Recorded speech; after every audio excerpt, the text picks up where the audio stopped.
Hola, muy buenas tardes. Espero que se encuentren muy bien todos los que se conectan el día de hoy a este nuevo curso de Foro Republicano que se trata sobre entender a este conglomerado político llamado Frente Amplio desde el punto de vista teórico y también práctico, como podemos ver. El día de hoy tenemos un invitado muy importante y especial porque ha vivido desde el mismo sitio, desde la gestación de este conglomerado político, por lo tanto tiene un conocimiento importante sobre lo que ha ocurrido, ha escrito una serie de libros y es Renato Garín, quien presentamos el día de hoy y tiene la amabilidad hoy de hacer una presentación sobre su experiencia en este conglomerado. eh, Conocen a Renato. Renato es abogado, ha estudiado en el extranjero y tiene un sinnúmero de libros acerca de temas políticos, temas económicos y también lo que es hoy esto que da mucho que hablar sobre el Frente Amplio. Así que muy bienvenido, Renato. eh, Bienvenido porque también fuiste diputado, fuiste convencional, así que hay mucha experiencia también que nutrirse de esto. Así que bienvenido aquí. El, el escenario virtual es todo tuyo y si quieres compartir alguna presentación también. Bueno, muchas gracias, estimado Andrés. Gracias también a Gonzalo Roja, al Foro Republicano. A quienes vean esta presentación, recordarles que tengo otra clase anterior sobre el Partido Radical, por ende hay muchas explicaciones que podrían intercalarse como un puzzle histórico, ¿verdad? Voy a partir mostrándoles la portada de mi nuevo libro en calidad de adelanto que nadie tiene, ni siquiera en la prensa lo tienen, que trata exactamente del tema de hoy, ¿no? Que se llama Los reemplazantes, ¿no? Memoria histórica de la generación millennial. Es un libro que va a salir ahora en junio del año 2025 y como en las redes sociales todo queda dando vueltas, no está más hacer esta propaganda, ¿verdad?, atemporal. Van a escuchar muchas explicaciones que están contenidas en el libro de manera mucho más detallada, amplia, documentada, con las citas, con las referencias que corresponden, ¿verdad? Entonces, eh, ténganlo presente que hay un libro que sostiene las cosas que voy a decir de aquí en adelante. Voy a compartir ahora la presentación que he preparado, que le he llamado Genealogía del Frente Amplio, ¿no? Se ve bien todo, me escuchan bien, ¿verdad? Para que no tengamos interrupciones más adelante. Perfecto. Perfecto. El concepto de genealogía, ustedes bien saben que se le atribuye a Foucault, sin embargo, su creador original es Friedrich Nietzsche, ¿no? Es la idea de que hay una especie de contrahistoria dentro de toda historia que puede rastrearse dentro de la narración histórica. La contrahistoria dentro de la historia, ¿no? Eso es un poco lo que quiero hacer hoy día.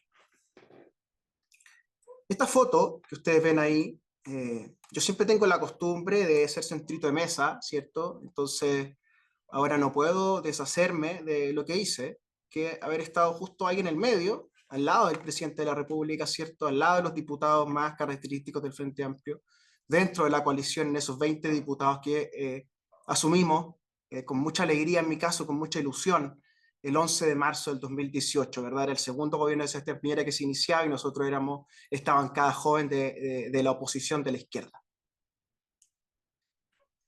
¿Qué pasó de aquí en adelante? Bueno, veamos un poco de dónde veníamos, ¿no? Fuimos 20 diputados, 6 partidos políticos, un frente, ¿cierto? Me tapé adrede ahí. El que tiene la mejor corbata y el mejor traje, por supuesto, soy yo, un sentido de la estética bastante superior hasta el día de hoy. En el rincón, acá abajo, a su derecha, está Félix González, con lentes, Partido Ecologista Verde. A su izquierda, la diputada Natalia Castillo, Distrito 10, Providencia, Ñuñoa, Santiago, arrastrada por Giorgio Jackson. A su izquierda, Marta Ossini Pascal, de Zapallar, electa en Santiago, Distrito 9. A su izquierda, Claudia Mix, Distrito 8, Partido Comunes. A su izquierda, Gael Jomans, en ese momento ex izquierda libertaria, creándose el movimiento autonomista, Distrito 13. Acá arriba, Vlado Milosevic, arriba de Félix, Vlado Milosevic, de Arica, Distrito 1, Partido Liberal. Él provenía antes de un partido llamado Chile Primero, fundado por Fernando Flores. A su izquierda, Pablo Vidal, Revolución Democrática, ingeniero, hasta ese momento gerente de una importante empresa eléctrica con influencia en Brasil y en Chile.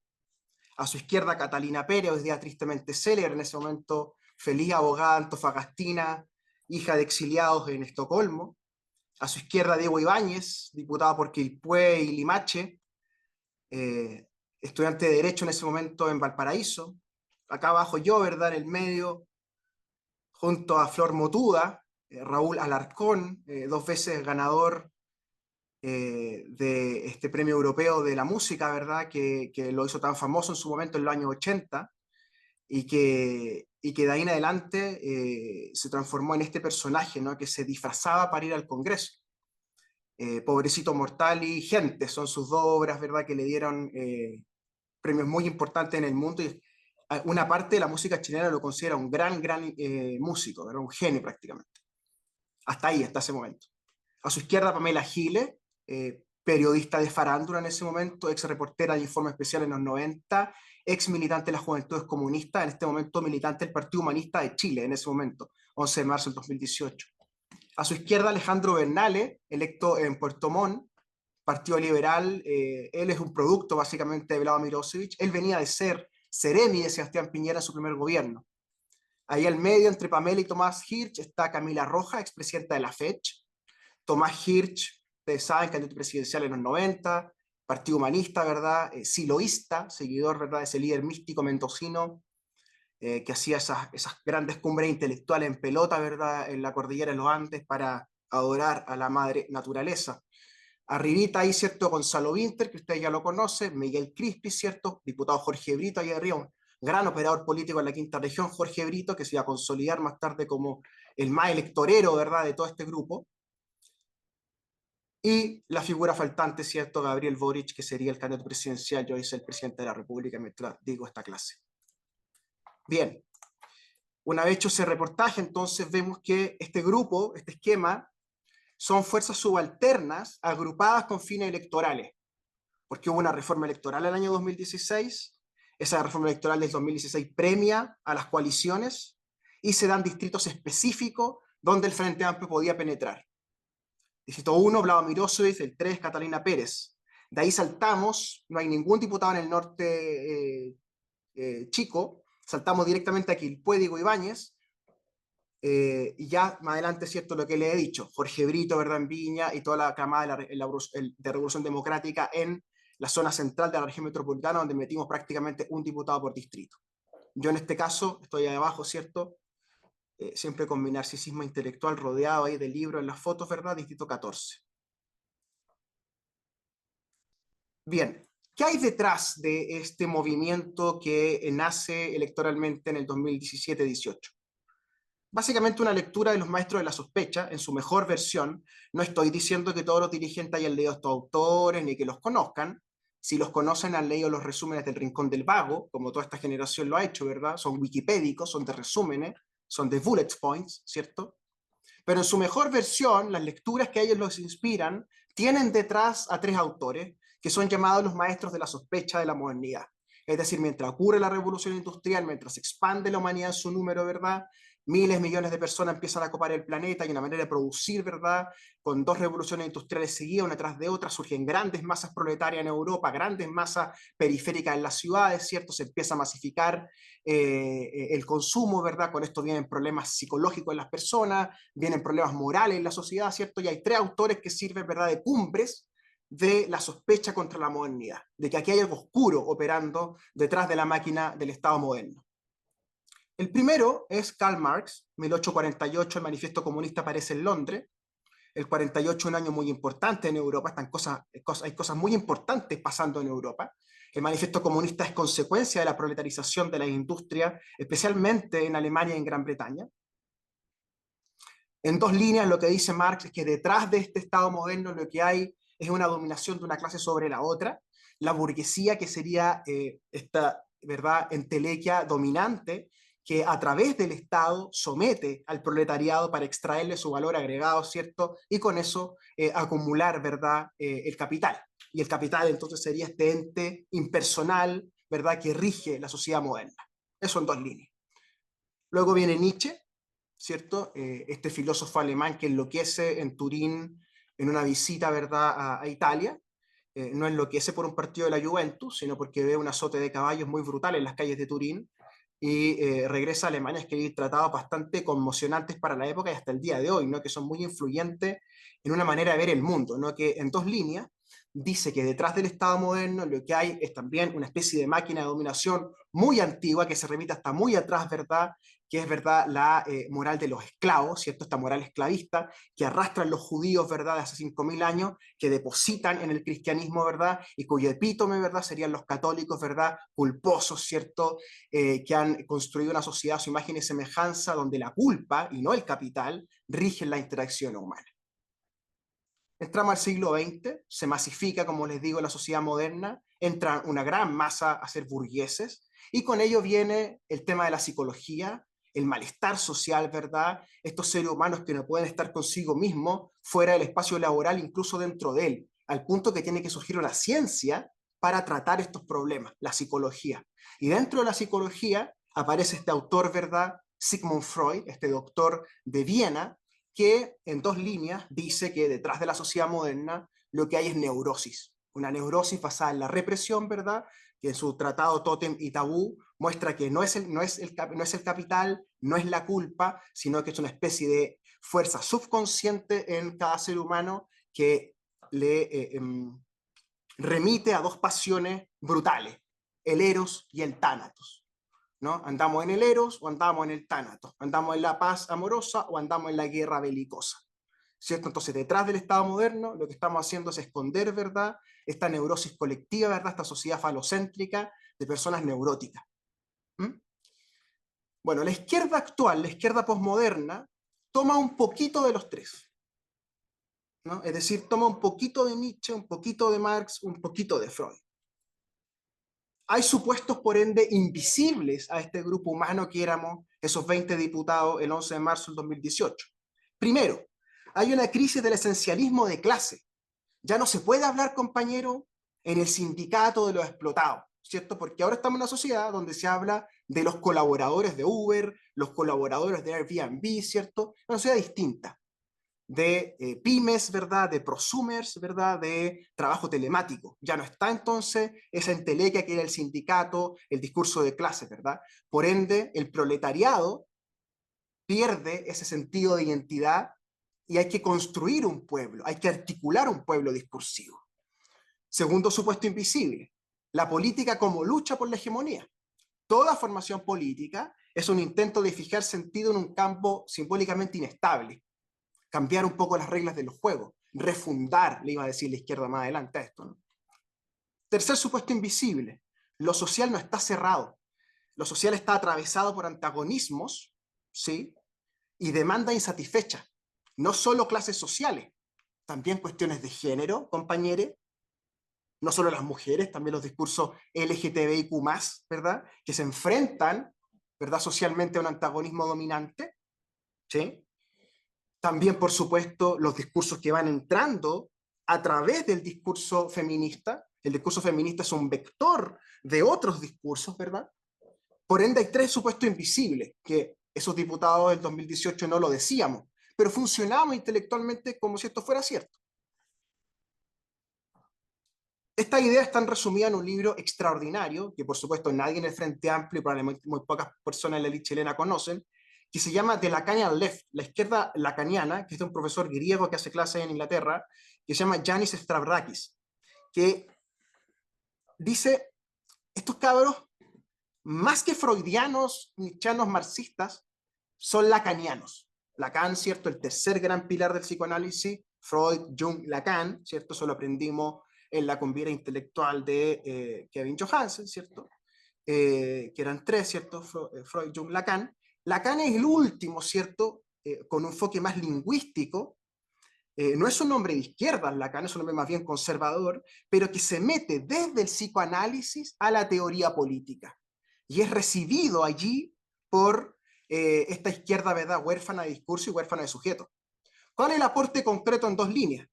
Que es que ese sujeto social que está buscando la izquierda está estructurado por la falta y por lo simbólico. Por lo tanto, la política no puede prescindir del deseo ni del goce. Importante esto, la política del deseo y del goce, ¿no? El ocio, el entretenimiento, lo frívolo, lo superficial, como estrategia de sujeto. El discurso político, además, moviliza fantasmas sociales. ¿Qué quiere decir esto? Que son promesas de plenitud que estructuran el deseo de la sociedad. Ejemplo clásico en Chile, la alegría ya viene. 30 años diciendo la alegría ya viene, se genera un fantasma social, ¿verdad? Se genera un deseo colectivo, viene alguien a rascar esa costra. Luego, todo orden simbólico, llámese la transición chilena, está incompleto.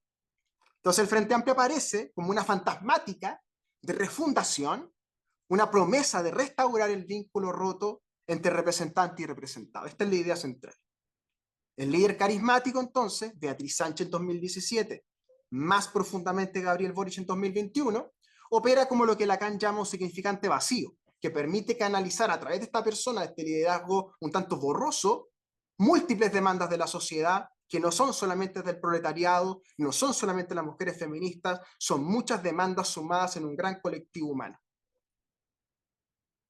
Detrás de esta idea está el populismo suave de los autores llamados Ernesto Laclau y su mujer Chantal Mouffe. Ernesto Laclau ya murió, Chantal Mouffe estuvo hace poco en Chile, en Puerto de Idea, que vienen a reivindicar el concepto de populismo para la izquierda y dicen el populismo no es una desviación de la democracia, sino que es su forma radical. Es la creación de un pueblo versus una élite. Esto es Syriza en Grecia, por ejemplo. El Frente Amplio entonces utilizó una gramática populista suave, leyendo a Chantal Mouffe, sobre todo en el 2017, cuando entra al Congreso y dice: yo apelo al ciudadano común para denunciar a las élites. Eso que después va a devenir en el estallido, en la crítica a los 30 años. Sin embargo, esto tiene limitaciones, pues se intenta conjugar, ¿verdad?, este populismo suave con un republicanismo ilustrado, ¿sí?, con ser parte de las instituciones, con posar con trajes, ¿verdad?, posar como ser personas ordenadas que discursean dentro de la Asamblea de la Cámara de Diputados. Y esto va teniendo efectos contradictorios, ¿no? Se va depurando, como vamos a ver, el Frente Amplio dentro de ello. Se va saliendo gente, ¿no?, en palabras simples.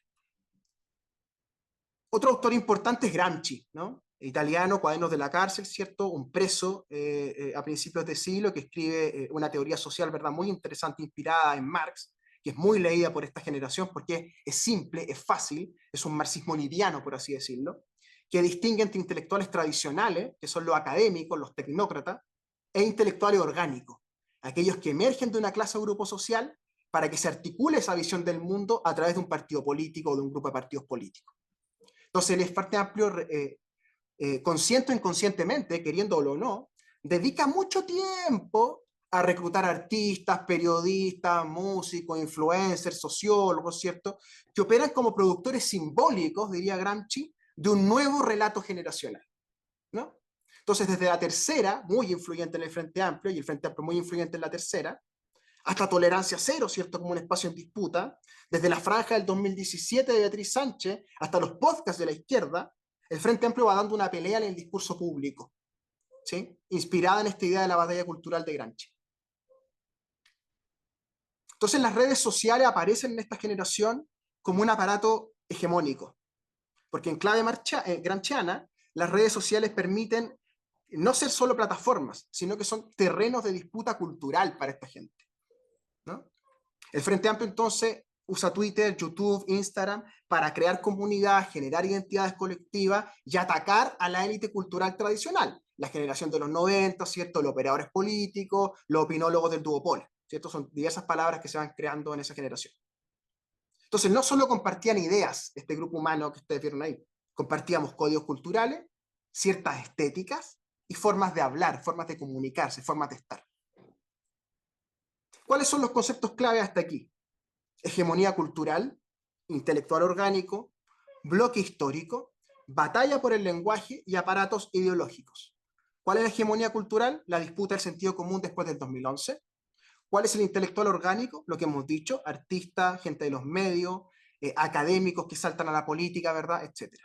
¿Cuál es el bloque histórico? La articulación de esta clase media ilustrada, ¿verdad?, con los partidos subalternos del régimen, ¿cierto?, que han quedado fuera del duopolio del sistema electoral binominal, y estos movimientos sociales que salen a la calle, especialmente los estudiantes, ¿cierto? Hay una batalla por el lenguaje, hay una redefinición de lo político, lo público y lo popular. Entonces el aparato ideológico tiene un uso estratégico, la red social, la televisión, la campaña viral. En tres palabras, entonces, de Mouffe y Laclau se extrae la construcción discursiva del pueblo. El pueblo es algo móvil. Puede haber muchos pueblos, como vimos en la convención, que se articulan en un gran pueblo, como vemos en Bolivia.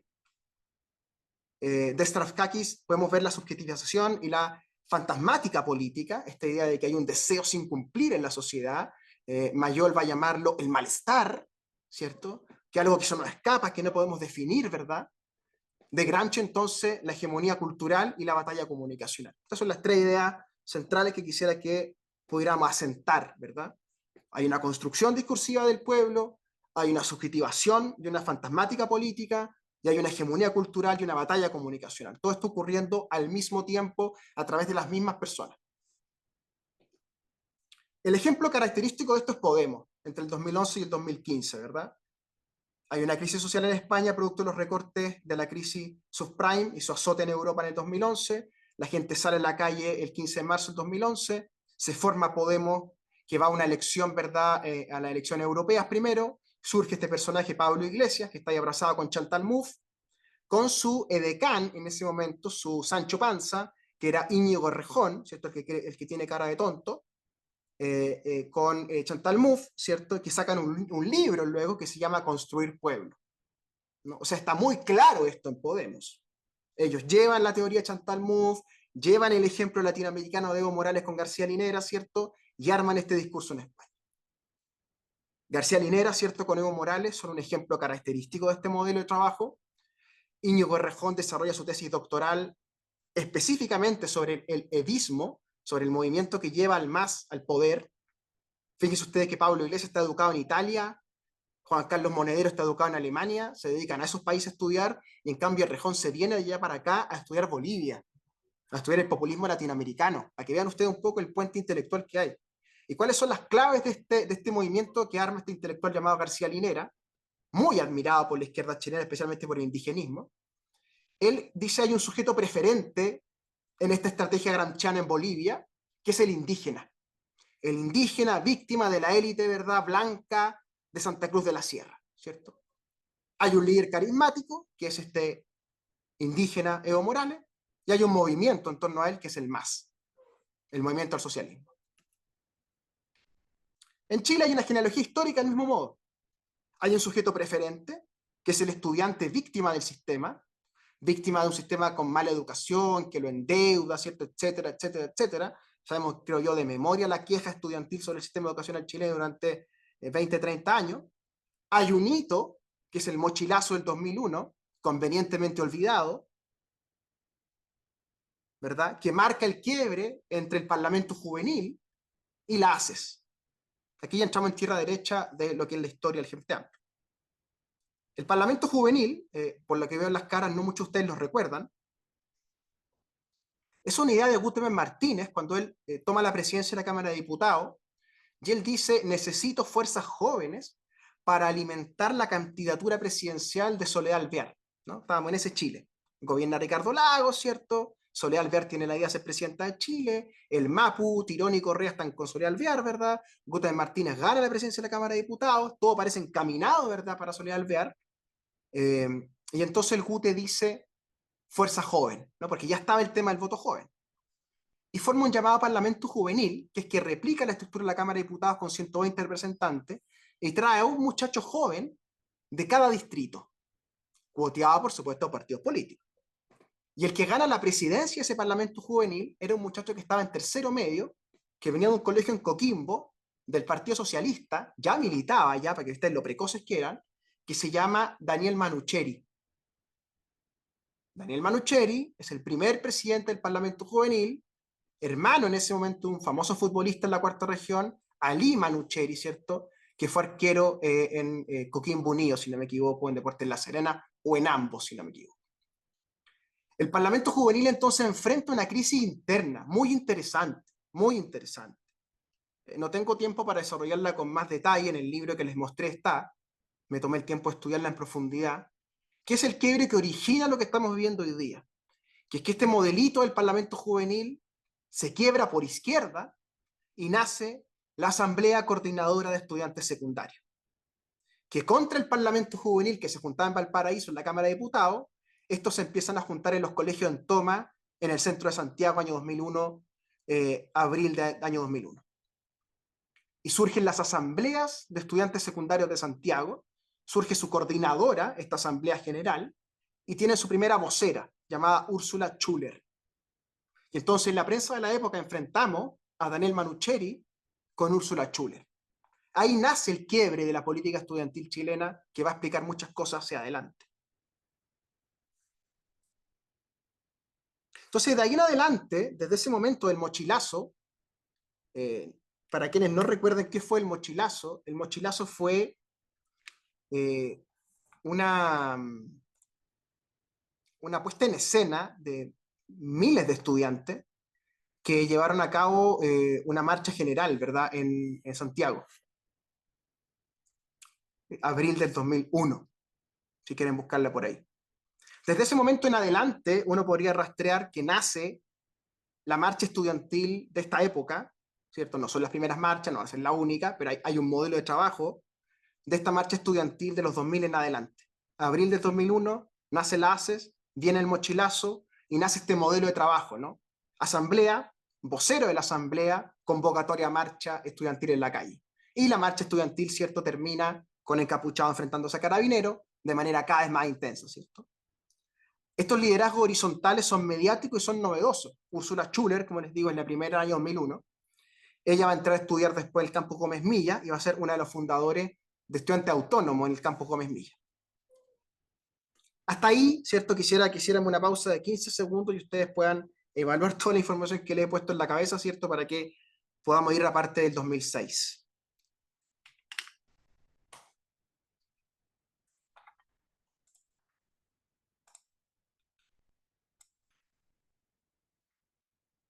Entonces, un poco lo que les quisiera transmitir es que hasta el 2006 estamos viendo un germen, ¿sí? Ese germen es la marcha estudiantil que va a salir con toda intensidad a partir de lo que vamos a ver a continuación, ¿verdad?, que es los Pingüinos 2006. ¿No? Los Pingüinos 2006 entonces nos traen una forma, un modelo, un estilo de vida prácticamente de estos liderazgos estudiantiles que se hacen muy famosos, ¿verdad? César Valenzuela, ¿verdad? Hoy día funcionario de gobierno, ¿cierto? Julio Isamit de la UDI, en ese momento ahora sabemos que llegó a ser ministro de Piñera, para que vean ustedes eh, el tipo de liderazgo que surgió de allí, ¿no? Los Pingüinos 2006. Si podemos hacer un pequeño ejercicio de memoria de lo que fue eso, ¿no? O sea, un país completamente conmocionado por la aparición de un sujeto nuevo, que son los estudiantes movilizados, ¿no? ¿Qué son los Pingüinos 2006? Bueno, la genealogía de lo que vemos después. La toma de la Facultad de Derecho del 2009. También otro episodio un tanto olvidado donde surge este muchacho, bastante delegado en ese momento, con frondosa cabellera y barba. Ninguna de estas características permanece hoy día, pero sí su afán por el poder, ¿no? Muy tempranamente vemos en Gabriel Boric entonces este muchacho que conduce una toma, ¿verdad? Y que lleva a la Facultad de Derecho a una especie de choque gramsciano, ¿sí?, contra Roberto Naum, en ese momento ese decano, y dan vuelta a la facultad realmente, ¿no? Y se genera una serie de consecuencias humanas, de las cuales, por supuesto, ese libro de Alfredo Jocelyn Hall creo que habla muy bien, ¿no?, de la cantidad de odio, resentimiento y cagüines, ¿cierto?, que surgieron a partir de ese momento en nuestra facultad, ¿no? Yo no comparto en absoluto el contenido del libro de Jocelyn Hall, son una serie de epítetos, ¿verdad? Y les recomiendo en cambio el mío, que se llama El Patio del Poder, que es mucho más equilibrado en este sentido, ¿no? Pero consideren que Jocelyn Hall está enojado con Boric ya en esa época, porque Boric viene de ser ayudante de Sofía Correa Sutil, su señora, que es historiadora, demócrata cristiana, hermana de Jorge Correa Sutil, el que se disfraza de Batman. ¿No? O sea, la hermana de Batman es la profesora que le da ayudantía a Gabriel Boric y que Gabriel Boric hasta el día de hoy, creo yo, tiene una lectura histórica muy similar a la de ella. Esa es la única que tiene. Esta idea de que la historia es como un compendio de nombres, hechos y monumentos y casas, ¿no? Y museos, que es lo que yo creo que ahora quede para él, ¿no? Esto de quedar en la historia, tener un legado y todo eso, ¿no? Gabriel Boric llega a la presidencia entonces en la Facultad de Derecho en un proceso que se llama expansión de colectivos, así lo he llamado yo. Esto tiene a estudiante autónomo en la Facultad de Derecho de la Chile, en Gómez Milla, en Periodismo en la Chile. Nombres ya destacados son Úrsula Schuller, Gabriel Boric, Pancho Figueroa, que en este momento está peleando por la vicepresidencia de la FECH, año 2009, la cual va a conseguir 2 veces seguidas, ¿sí? Primero con Julio Sarmiento, ¿cierto? El cubano chileno que gana la FECH el 2009-2010, y después con Camila Vallejo, la pareja de Julio Sarmiento, que gana el 2010-2011. Está también la Nueva Izquierda Universitaria, fundada por Nicolás Grau y Federico Neus. Ellos también fueron FECH en su momento 2006-2008. A ellos se les pierde la plata, por ejemplo, de la fiesta de la FECH, ¿no? Del 2006, donde traen a Charlie García y a otros artistas, ¿verdad? Y no logran llenar el Estadio Nacional y se pierden 100 millones de pesos, uno por cada año, del centenario de la FECH. Y en esa misma lógica, en la Universidad Católica está el NAU, ¿no? Fundado por un militante del Partido Socialista llamado Miguel Crispi y un militante de la democracia cristiana llamado Joaquín Walker. Primero gana Joaquín Walker la presidencia de la FECH por primera vez en 40 años, derrotando al gremialismo. Desde Tomás Jocelyn Holt, el hermano Alfredo, no perdía el gremialismo. Y luego gana Miguel Crispi, ¿no? Que es el gran intelectual detrás de esto, el gran creador de este concepto del NOW, la nueva izquierda universitaria, ¿no? Entonces, ahí nuevamente quisiera invitarle a una pausa de 15 segundos, ¿no? De cuántas veces han escuchado ustedes en su cabeza NOW, autónomos, nueva izquierda universitaria, ¿no? O sea, es un ruido que está allí, está allí, está allí, ¿verdad? Durante mucho tiempo, y que probablemente, si no estuviéramos aquí recordándolo, se nos habría olvidado, porque en Chile todo se nos olvida. Vuelvo. Esta expansión de colectivo entonces responde a un fenómeno, debilitamiento estructural de las juventudes políticas en las universidades. Ya nadie quería ser demócrata cristiano, ya nadie quería ser socialista, ya nadie quería ser PPD, todos querían ser un colectivo o algo distinto, ¿cierto? Inspirado en estos profesores y estas lecturas, ¿verdad? De los radicals, de Chantal Mouffe, ¿verdad? De la izquierda lacaniana, ¿verdad? De esta izquierda schmittiana, ¿cierto? Que Elena Carl Schmitt, como Fernando Atria, por ejemplo, ¿verdad? Que van inspirando a estos jóvenes, ¿verdad? A crear cosas afuera de los partidos políticos, ¿verdad? Primero con una carpa, después con una tienda, ¿cierto? Hasta crear lo que crearon finalmente, ¿no? Y estos tres fenómenos conviven en el tiempo y en el espacio, ¿no? Estudiante autónomo, izquierda, no izquierda universitaria y el NAU, ¿no? Y estaban todos hoy día reunidos en el Frente Amplio, ¿cierto? Si esto fuera una dinámica de flujo, este es el primer flujo, ¿verdad? El 2011, entonces, esta lógica de los colectivos, de las tomas universitarias, de esta izquierda afuera del PC, afuera de la concertación, afuera de todo, gana mucha relevancia porque el 2011 estalla el conflicto estudiantil con Sebastián Piñera en el gobierno y fundamentalmente con Joaquín Lavín en el Ministerio de Educación. Esto también se ha olvidado, ¿no? Pero el método estudiantil tiene como eje la crítica a Joaquín Lavín.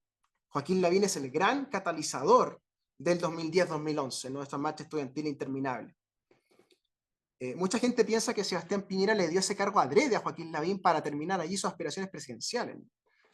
Yo en ese entonces trabajaba en el entorno de Sebastián Piñera y he llegado a pensar que puede ser cierto, porque terminó siendo un regalo troyano, ¿cierto? Fue un caballo de Troya dentro de la UDI, ¿verdad? Y le entregó este regalo también al método estudiantil, ¿verdad? Y surge entonces Camila Vallejo, que como les digo es heredera de Julio Sarmiento a través de la Juventud Comunista, aliada con la NIU en su momento, luego la NIU se va con los autónomos para elegir a este joven magallánico que venía, cierto, rompiéndola en derecho, siendo senador universitario, ¿verdad? Considerado muy buen mozo, con mucho voto hormonal, ¿verdad? Hasta ser presidente de la FECH y dar el batacazo, ¿verdad? Que es Gabriel Boric derrotando a Camila Vallejo, ¿verdad? Está Gabriel Boric exultante.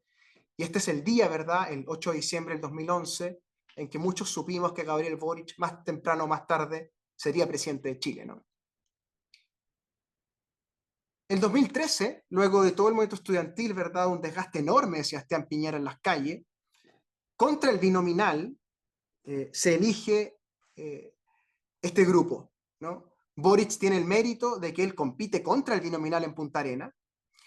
Boric es sobrino nieto de un ex obispo de Punta Arena, es muy conocido su apellido en Punta Arena, su padre era gerente ya en la ENAP, él había vivido toda su vida en aviones Santiago-Punta Arenas pagados por la ENAP con pasajes que le adjudican a los funcionarios del ENAP por protocolo administrativo, ¿verdad? Es un muchacho del colegio británico, ¿cierto?, de Punta Arenas, y se elige en Punta Arenas con una enorme votación contra la concertación, contra el binominal, e ingresa al Congreso junto con Giorgio Jackson, que consigue un pacto por omisión al bajar a Marcelo Díaz en el distrito de Santiago Centro. Y además el PC elige a Carol Cariola, que venía a ser presidenta de la Juventud Comunista y de la Federación de Estudiantes de Concepción, en la carrera de obstetricia, y Camila Vallejo, a quien ustedes conocen, ¿verdad?, que entran junto al Congreso, forman la llamada bancada estudiantil, a la vez Revolución Democrática, fundada por Jackson y Crispy, como sucesora del NAU, ¿verdad?, entra al gobierno de Michelle Bachelet, ¿verdad?, y se suma Vlado Mirosevic, que venía de este partido Chile Primero, que había estado con Piñera. Brado queda enojado con Piñera porque no recibe nada durante el gobierno de Piñera, ninguno de su grupo recibe nada, se salen del grupo de Fernando Flores, fundan el Partido Liberal, ¿verdad?, y dan origen al Partido Liberal que hoy día conocemos, ¿verdad?, con Brado siendo electo diputado en ese momento en su primera elección en 2013, de la mano de Marco Enrique Ominami, en el pacto que hizo el Partido Liberal de Arica con el Partido Progresista. De hecho, Brado fue el único diputado que se eligió de la mano de Marco Enrique Ominami. Curioso, ¿no? El 2016 ocurren una serie de hechos que permite ir al asalto del poder, ¿no? El cielo por asalto, una frase de Pablo Iglesias de Podemos, ¿verdad?, que dice textual: el cielo no se toma por consenso, el cielo se toma por asalto. ¿No? ¿Qué quiere decir esto? Que había que competir contra la clase política dominante y no desde dentro para conseguir los cupos que iban a permitir, ¿verdad?, la ruptura generacional. Ocurren varias cosas a la vez. La izquierda autónoma se divide porque Jorge Char quiere ser alcalde de Valparaíso y la estructura de izquierda autónoma, devenida estudiante autónoma anteriormente, se rompe, se genera movimiento autonomista liderado por Jorge Char y Gabriel Boric, y la izquierda autónoma se queda, ¿verdad?, con otros liderazgos menores como Camila Roja y Novo 21, que es una fundación. RD se sale del gobierno al poco tiempo, la izquierda autónoma se suma al partido Poder, luego llamado Comunes, otros partidos subalternos que no habían tenido nada durante la transición larga de 33 años, imagínense, 23 años, 33 años, perdón, ya a esa altura, 23 años, perdón, es que la Copa Libertadores me tiene nervioso. Otros partidos subalternos como el Partido Humanista, el Partido Ecologista Verde, lo que le he dicho de Mirosevic con su Partido Liberal, el Partido Pirata, que después desaparece, que eran unos hackers que les gustaba el tema de la computación, la izquierda libertaria, que tenía pretensiones de ser un partido en ese momento. Todos dicen, bueno, hay que juntarse para ir en este sistema proporcional en una sola coalición, ¿no? Y a eso lo llaman Frente Amplio, ¿no?, que nace de una gran asamblea de partidos que se reunían en la USACH en su momento, verano del 2016. Y justo allí entonces ocurre la reforma electoral de Michelle Bachelet, que habilita este sistema proporcional, y se abre entonces el escenario político entonces en Chile, que solo teníamos sistema binominal y que solo las coaliciones de RN y la UDI, la Concertación, elegían representantes y ocupaban el aparato público, ¿no?, salvo algunos casos independientes muy puntuales. Y ahí viene Beatriz. Beatriz viene entonces para consolidar la lista parlamentaria en 2017, para hacer una candidatura visible con alto conocimiento y para dañar a la nueva mayoría, porque la nueva mayoría elige a Alejandro Guillé por sobre Ricardo Lagos, recordemos, por miento de Álvaro Elizalde en el Partido Socialista, y entonces Frente Amplio dice, qué mejor carta que Beatriz Sánchez para disputar contra Guillé, dos lectores de noticias, muy conocidos, ¿verdad? Ella desde fuera, él desde dentro, podemos dar un zarpazo, palabra que viene de España, que viene de Italia, sorpaso, que significa sobrepasar violentamente, ¿sí? Sorpasar. Y viene entonces una depuración de esta foto.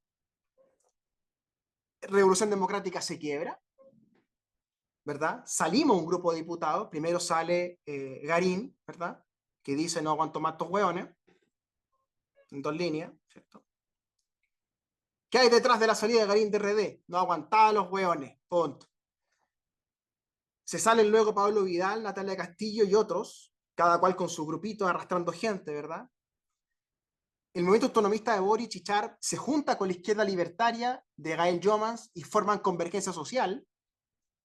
Se salen del Frente Amplio, el Partido Humanista, el Partido Pirata que desaparece y el Partido Ecologista Verde de Félix González. Se sale luego el Partido Liberal y entonces quedan Convergencia Social, Revolución Democrática y Comunes, más independientes, que era básicamente la estructura del NAU y de los autonomistas de los viejos colectivos de los 2000. ¿Sí? O sea, la estructura estudiantil es la que pervive en esta bancada. Y fue como, yo tenía 10 perritos, pues, o sea, primero almorzábamos 20, ¿cierto? Una larga mesa, y después terminaron almorzando 8, 10, 12 personas, ¿verdad? Porque se fue desgranando el choclo por diversas razones. Una de esas razones es que hubo un estallido social en Chile en octubre del 19, y luego viene un pacto político en noviembre del 19, protagonizado por estos muchachos, Miguel Crispi allí redactando con Ena Fombar el acuerdo del 19, Pablo Vidal negociando con Jaime Belolio el texto, ¿verdad?, en su momento.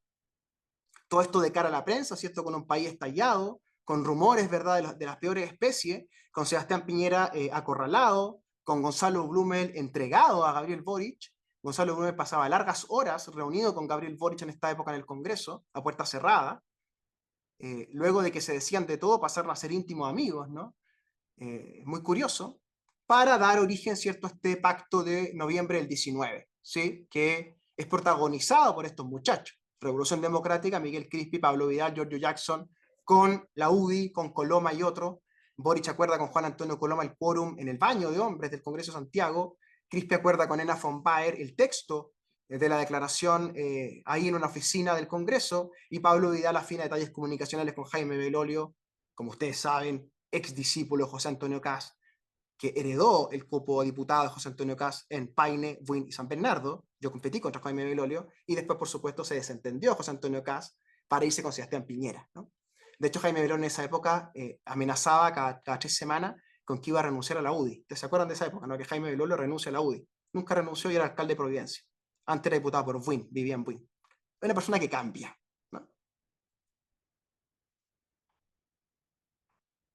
Entonces el Frente Amplio queda dentro de la élite esa noche. Ese pacto, ¿verdad? Catalina Pérez, Gabriel Boric, todo esto, entran a la élite. Esto es la llamada foto maldita, ¿cierto? Con uno de los hermanos León Gallo ahí atrás, ¿cierto? Mirándolo, fundador del Partido Radical, nada menos. Cada uno de estos muchachos que están en esa foto, salvo Boric, le ha ido muy mal desde esa noche. Basta mirar y recordar quiénes están ahí, ¿no? Retroexcavadora Quintana, ¿cierto? De Urresti, Catapere, Arboe, Ena von Baer, Salud, Pablo Vidal, en fin. No les ha ido muy bien a los muchachos, ¿no? Pato Melero, ¿qué será de Pato Melero, no? En fin. Adentro de la élite. Y como quedan dentro de la élite, las municipales 2021 son distintas a lo que había sido la elección del 2017. RD encuentra nichos, Maipú, Viña del Mar, Ñuñoa, surge Bodanovic, surge Ripamonti, Sharp se reelige en Valparaíso, y además recordemos, se eligen los constituyentes, no elegimos los constituyentes, ¿verdad? Yo en ese momento por el Partido Radical ya, como independiente en mi distrito 14, me salgo a la Cámara de Diputados porque no quería seguir con ella en el día a día, ¿verdad? Y me voy a la constituyente creyendo que ahora sí iba a hacerlo bien, ¿cierto? No sabía nada que lo que venía era peor, ¿no? O sea, pasé del sartén a las brasas, ¿no? Literalmente en mi caso, ¿no? Y viene la nueva misión del Frente Amplio entonces, ¿no? Que es derrotar a Daniel Jadwe. Hay una primaria acotada, sin el Partido Socialista, sin el PPD, vetando a la DC, vetando al Partido Radical, vetando a Carlos Maldonado. Recordemos Carlos Maldonado solo, ¿cierto? En el CERVEL, cagado de frío, ¿verdad? Mientras se inscribe la primaria de Boric con Jadwe. Boric ya traía esta experiencia notable de derrotar al Partido Comunista. Él había derrotado a Camila Vallejo, por ende, ¿por qué no iba a derrotar a Daniel Jadwe? Es un experto anticomunista. Recibe, creo yo, apoyo de votos de derecha, no tan marginales como se cree en esa primaria. Recibe además el apoyo de la comunidad judía, que luego va a descubrir que Boric es peor que Jadwe en ese sentido. Y tiene una mucho mejor performance mediática Gabriel Boric que Daniel Jadwe. Y entonces lo derrota con extrema facilidad, creo yo. Al punto del auto boicot de Jadwe, creo yo, hasta el día de hoy, ¿no? Sigue muy enojado en su casa.